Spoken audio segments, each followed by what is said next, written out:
জান্নাতের গন্ধ কি পাওয়া যায়? সুবহানাল্লাহ। আচ্ছা, একটু বলেই দিই মাঝখানে। রাসূলুল্লাহ সাল্লাল্লাহু আলাইহি ওয়াসাল্লাম মেরাজে হঠাৎ সুঘ্রাণ।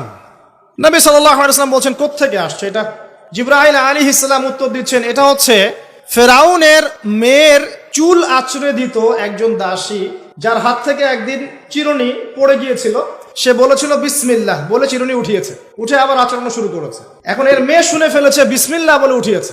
সেই মেয়ে ফেরাউনকে বলল যে আপনাকে বাদ দিয়ে এই দাসী আরেকজনকে ইলাহ মানছে। তখন সেই দাসীকে গ্রেপ্তার করা হলো। তুমি কার উপাসনা করছো, কার ইবাদত করছো? সে দাসী বলছে আমি এক আল্লাহর ইবাদত করি। কে আল্লাহ? যে আল্লাহ আমাকে সৃষ্টি করেছেন, যে আল্লাহ আমার রব, যে আল্লাহ আপনারও রব। ফেরাউনকে মুখের উপর বলে দিল। এবার ফেরাউন তাকে ধরে বলছে ফিরে আসো তোমার মতাদর্শ থেকে, না হলে তোমাকে জীবন্ত আগুনে পুড়িয়ে মার। কি বলছে? আগুনে পুড়িয়ে মার। তো সে ফিরে আসে না। তখন ফেরাউন দেখলো তার সন্তান সন্ততি আছে কিনা। সন্তানরা আমাদের সফট কর্নার না। সন্তানকে ডেকে আনা হলো, দুইটা বাচ্চা, দুইটা কি তিনটা বাচ্চা।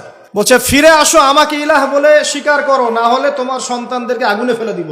সেই মহিলা বলছে আমার তো মাত্র 3টা সন্তান, আমার যদি এর চাইতেও বেশি সন্তান থাকতো তারপর আমি ফিরে আসতাম না।